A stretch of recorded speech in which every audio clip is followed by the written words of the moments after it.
கேள்விதானே. நடுவர் அவர்களே 6 அடி 2 இன்ச்சு நாடு. ஆனா ஆளுத்தான் ஒசரமுங்க.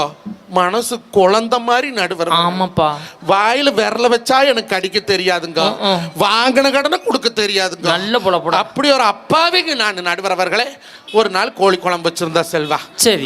பட்டிமன்றம் கேன்சல் ஆகி போச்சு, மழை பெஞ்சு. சரின்னு வீட்டுக்கு போனேன். என் பொண்டாட்டி என்ன கோழி குழம்பு இருக்குது உங்குறீங்களான்னா நான் சொன்னேன், அல்ல இன்னைக்கு வெள்ளிக்கிழமை கோழி குழம்பு வச்சிருக்கிறீன்னு.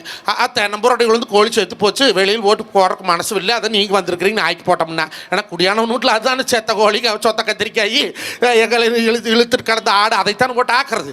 சரி குழம்பு வச்சா செல்வா. நான் மனசார கேட்கறது, இடைவார்த்து வீதியில் இத்தனை பேர் இருக்கிறீங்க, என்னை பெத்த தாய்மார்கள் எங்கள் அக்கா தங்கச்சி இருக்கிறீங்க. நான் கேட்குறேன், கோழி குழம்புல உப்பு போடுவீங்களோ போட மாட்டீங்களாக்கா? போடணும்ல. எங்கள் அம்மா எல்லாம் குழம்பு காய்ச்சினான்னா ஆட்டாங்கல், சின்ன வெங்காயம், முழு கொத்தமல்லி, சீரகம், மஞ்சப்பொடி போட்டு தேங்காய் சில்லு சில்லு அரிச்சு போட்டு பச்சைஞ்சி பூண்டு போட்டு